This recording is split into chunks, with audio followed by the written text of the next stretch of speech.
Et j'en ai des choses à vous dire sur ce TCL X11L, à la fois sur le design et sur son panneau. Le design rapidement, parce qu'on va aller à côté après voir ce qui se passe, mais il y a une barre de son qui est intégrée en dessous, Bang & Olufsen, et puis également un système audio qui monte en puissance. Du côté du panneau, eh bien, on est sur du WHVA 2.0, mais attention, si j'ai bien tout compris, c'est pas simplement du WHVA 2.0, on est sur du WHVA 2.0 Ultra Panel. Et oui, chez TCL, le VA, ça a toujours été écrit, enfin dit comme HVA. Donc là, le début, c'était HVA, HVA Pro, HVA2, HVA2 Pro, Wide HVA qui avait été introduit donc, sur les modèles dont on sait c'est les séries C7, C8 et C9.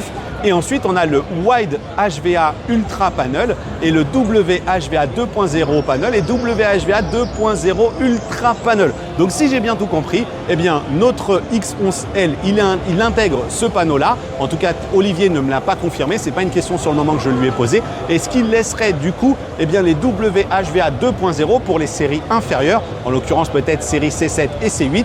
Et puis, dans ma vidéo, je vous montrerai également des images de ce qui se passe juste là derrière, à savoir justement les différentes briques qui contribuent à ce WHVA 2.0 Ultra Panel et donc qui intègrent, selon moi, ce X11L qui est juste là. Et donc il y a un autre truc, puisque j'ai commencé à vous dire qu'on était sur un système audio Bang & Olufsen, eh bien c'est qu'on a un double caisson de basse à l'arrière et puis on a une décomposition de la barre de son qui est juste représentée ici. Voilà, ça c'est la taille des caissons de basse. On n'a pas ici le up-firing speaker, mais nous en Europe on l'aura. Ici aux États-Unis a priori ils n'ont pas de version avec les enceintes en hauteur Dolby Atmos. Et puis ensuite on a ici les petites voix qui sont là. Hop, alors bien sûr, il y a un gros phénomène de lumière, voilà, vous les voyez, et on a comme ça 3 éléments qui sont intégrés. À chaque fois, visiblement, on a 2 petits tweeters et puis sans doute une voix en médium. Et de l'autre côté, on a le deuxième caisson de basse. Voilà, je regarde juste si j'ai plus d'informations. Non.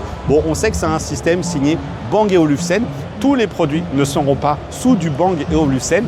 On y reviendra là aussi plutôt aux alentours du mois de mars.